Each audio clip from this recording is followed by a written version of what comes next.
Labadiena, gerbimieji.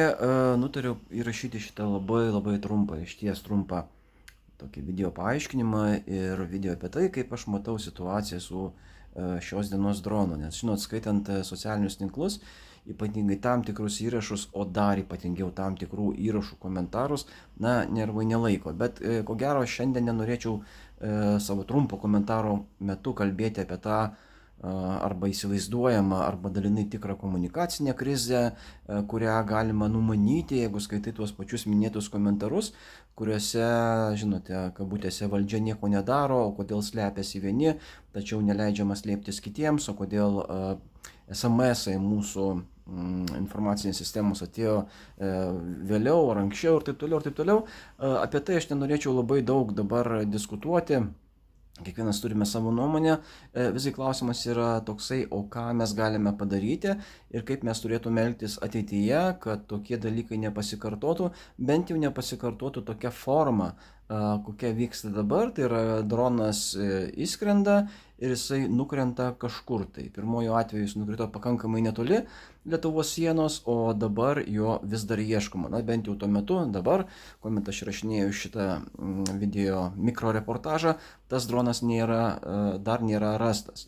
Taigi aš manau, kad mes turėtume imtis tam tikrų priemonių ir tas priemonės galime įvardinti kaip teorinės, administracinės ir techninės. Na, teorinės, administracinės, aš turiu galvoje tai, jog žinome, jog taikos metu Lietuvos kariuomenė apie tai pranešė, na, negali institucijos, ta pati Lietuvos kariuomenė, FSATas, mūsų pasieniečiai, švaistytis tam tikromis kinetinėmis ar kokiomis kitomis priemonėmis į kairę ir į dešinę ir tuos dronus ar bet kokius skraidimo aparatus numušinėti ir pagal tą vadovavimo arba sprendimų priėmimo grandinėlę mes žinome, kad taikos metu numušti tokį skraidantį aparatą turėtų duoti įsakymą krašto apsaugos ministras.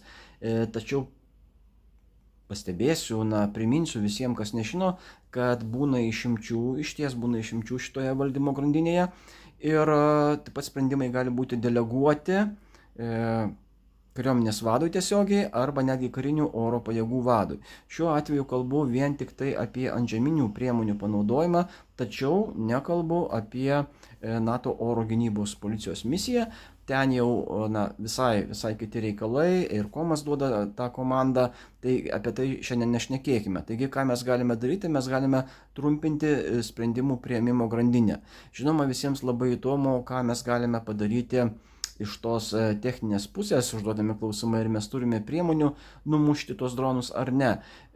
Ko gero reikėtų atmesti tas galimybės, kurios teoriškai egzistuoja, jog patys pasieniečiai su savo G36 perduotais kariuomenės automatiniais šautuvais puls šaudyti į orą ir numušinėti droną. Juo labiau, jeigu teisingai supratau, kad šiandieną įskridęs dronas ir jo numušimui tokios techninės galimybės nebuvo, jisai buvo, taip paprastai pasakykime, techniškai skrido per aukštai. Ką mes galime padaryti? Mes galime išties dislokuoti tam tikrus Lietuvos kariuomenės vienetus, ten oro gynybos vienetus į rytinį Lietuvos pakraštį ir arčiau Vilniaus, arčiau Lietuvos Baltarusijos sienos.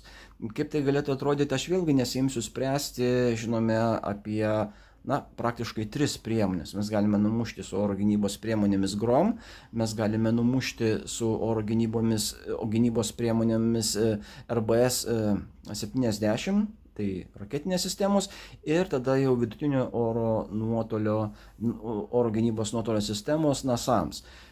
Kaip tai atrodytų, man vėlgi sunku pasakyti teoriškai, jeigu šitas įvykis, kuris įvyko šiandieną, jeigu jis yra iš anksto apgalvotas, o ne netyčinis nukreipimas, tarkime, ar tai būtų Šahedas, ar ta pati Gerbera, RBS sistemas, GROM, tuo labiau sistemas galime nesunkiai apeiti, tai yra, tų sistemų mes turėtume dislokuoti neproporcingai daug, kad tiesiog užkirstume visus galimus patekimo kelius nuo Baltarusijos pusės. Iš kitosgi pusės, NASAM sistemos, tai būtų šioks toks šaudimas iš patrankos į žvirblius, tai yra pati AIM klasės raketa, kuri eina NASAM sistemoje, kurią naudoja, jinai yra keletą kartų brangesnė už patį, ko gero, brangiausią teoriškai paleidžiamą droną, Shahed tipo droną.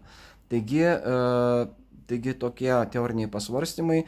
Tačiau visą tai, ką mes matome, tą komunikacinę krizę, ne krizę, tą žmonių nepasitenkinimą ir tuos besikartojančius atvejus, aš manau, kad mes turime imtis priemonių ir tuos dronus, kad ir kokie jie bebūtų, turime stengtis nutupdyti šalia Lietuvos Respublikos sienos, o neleisti skraidyti virš mūsų sostinės. Toks trumpas komentaras.